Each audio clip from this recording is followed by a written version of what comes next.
Believe Jesus is cornerstone. So many people's giving the sacrifice. In ancient religions, when peoples build temple for their gods and wrong gods, they sacrificed a young children before laying the foundation of temple.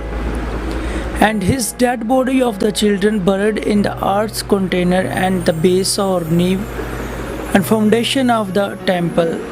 They believed that because of the sacrifice of the innocent children, their dead body would remain in the temple and the basement and the foundation. This sacrifice children is buried on the foundation and was called cornerstone. This tradition also mentioned in Old Testament. So all of you believe people's give the sacrifice for salvation, but Jesus is giving sacrifice you and me. So make a believe on Jesus. He is cornerstone. آج ہم Bible کی الہی سچائیوں کو جانیں گے کہ کونے کے سرے کا پتھر کون ہے۔ میں آپ کو بتانا چاہتا ہوں کہ جب ہم اس کی تاریخ نکالتے ہیں کارنر سٹون کی، تو لوگ مندر کے اندر اپنے بچوں کو لاتے اور ذبح کرتے، تو پھر کیا ہوتا تھا؟ آئیے میرے ساتھ ریفرنس کو لیتے ہیں۔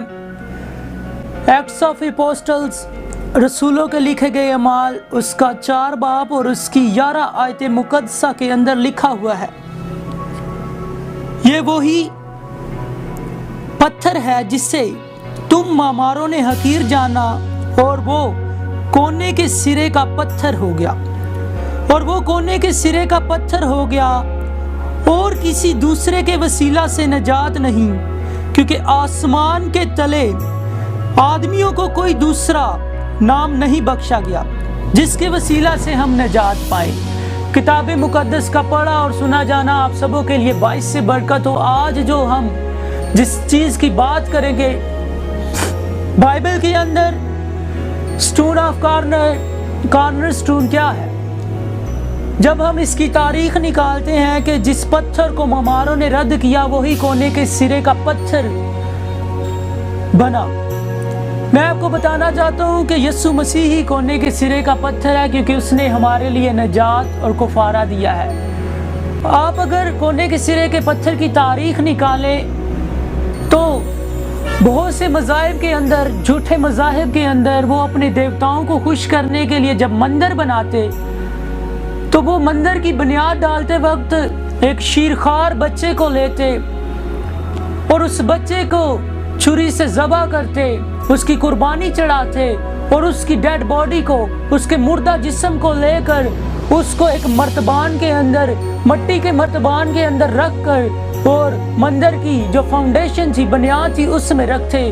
اس کو کونے کے سرے کا پتھر کہا جاتا، اور اسی پر تمام بنیاد مندر کی رکھی جاتی، اور جو یہ شو کرتی تھی، جو یہ بیان کرتی تھی کہ یہ جو مندر ہے اس کے اندر ہم نے ایک بے گناہ بچے کی قربانی چڑھائی ہے جو بے گناہ اور بے عیب ہے، اور یہ بیان کرتا تھا کہ مندر کے اندر اپنے خداؤں کو خوش کرنے کے لیے وہ اپنے بچوں کو ذبح کرتے، جس سے کونے کے سرے کا پتھر کہا جاتا۔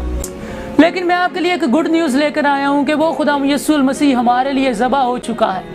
وہ کونے کے سرے کا پتھر ہے جو بے عیب اور بے گناہ ہے، اسی کے وسیلہ سے نجات ہے۔ میں آپ کے لیے ایک خوشخبری لے کر آیا ہوں کہ وہ آپ کے لیے مرا اور تیسرے دن مردوں میں سے جی اٹھا ہے۔ اس کے خون بہانے سے آپ چنگے ہو چکے ہیں، اور وہی آپ کا کفارہ ہے۔ اور جب ہم اس کو پڑھتے ہیں کہ کونے کے سرے کا پتھر، بائبل کے اندر ہمیں بہت سے ریفرنس ملتے ہیں، نہ صرف نئے عہد نامہ کے اندر بلکہ پرانے عہد نامہ میں بھی ہمیں اس کے ریفرنس ملتے ہیں۔ جب ہم متی رسول کا لکھا گیا انجیلی بیان، اس کا 21 باب اور اس کی 42 آیت کو پڑھتے ہیں تو وہاں پر ہمیں ملتا ہے۔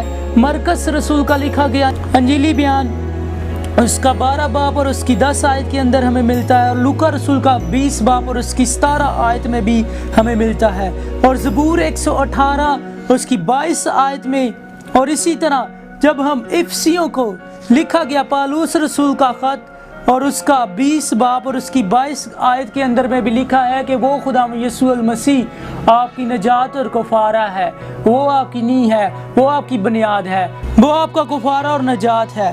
اور لکھا ہوا ہے کہ یہی کونے کے سرے کا پتھر جس کو موماروں نے رد کیا، وہی کونے کے سرے کا پتھر بن گیا، اور کسی دوسرے کے وسیلہ سے نجات نہیں، کیونکہ آسمان کے تلے آدمیوں کو کوئی دوسرا نام نہیں بخشا گیا جس کے وسیلہ سے ہم نجات پائیں۔ کتاب مقدس کا پڑھا، سنا اور سمجھا جانا آپ سبوں کے لیے باعث برکت ہو، آمین۔